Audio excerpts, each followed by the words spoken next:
Hello everyone, এই লেকচারে আমরা টলবিউটামাইডের বায়োট্রান্সফরমেশন নিয়ে আলোচনা করব।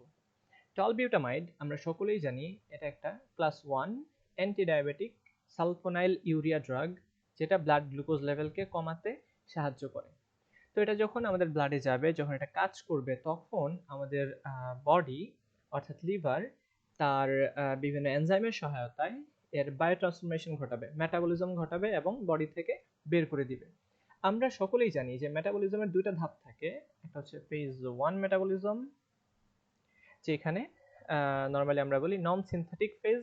এই ক্ষেত্রে নতুন কোনো মেটাবলাইট তৈরি হয় না, জাস্ট ছোট্ট একটু চেঞ্জ হয়, যেমন অক্সিডেশন, রিডাকশন অথবা হাইড্রোলাইসিসের মতো কিছু চেঞ্জ হয়।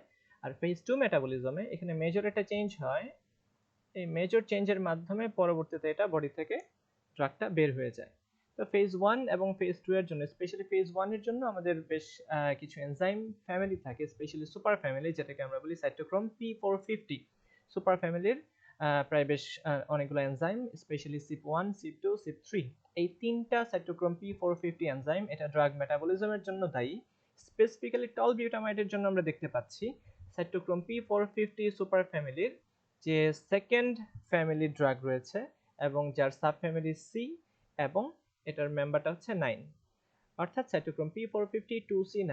এটা আমাদের টলবিউটামাইডকে শুরুতে ফেজ 1 ট্রানজিশনের মাধ্যমে হাইড্রোক্সি, স্পেশালি 4 হাইড্রোক্সি টলবিউটামাইডে কনভার্ট করে। আমরা খেয়াল করতে পাচ্ছি এটা হচ্ছে নাম্বার 1, 2, 3, 4 পজিশন। 4 পজিশনে যে মিথাইল রয়েছে, স্পেশালি অ্যালিফ্যাটিক কার্বন রয়েছে, সেই অ্যালিফ্যাটিক কার্বনের হাইড্রোজেনকে উঠিয়ে দিয়ে হাইড্রোক্সিলকে সে ইন্ট্রোডিউস করছে।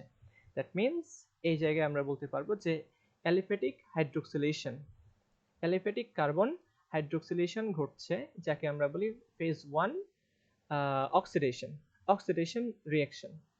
তারপর সাইটোপ্লাজমিক এনজাইমের কাছে যাবে, alcohol dehydrogenase, aldehyde dehydrogenase, aldehyde oxidase, xanthine oxidase, এই জাতীয় এনজাইমের মধ্যে আমরা খেয়াল করতে পারছি যে এর যে অ্যালকোহলটা রয়েছে, এই পোরশনটাকে আমরা বলতেছি অ্যালকোহল ময়েটি।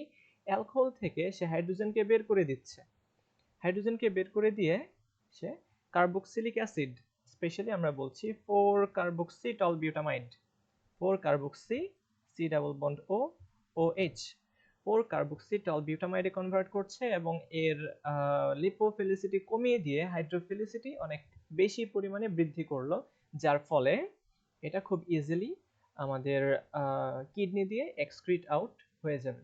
এই হচ্ছে টলবিউটামাইডের মেটাবলিজম। এট ফার্স্ট CYP2C9 এই এনজাইমের আইসোএনজাইমের প্রভাবে সে 4-হাইড্রোক্সিটলবিউটামাইডে কনভার্ট হবে।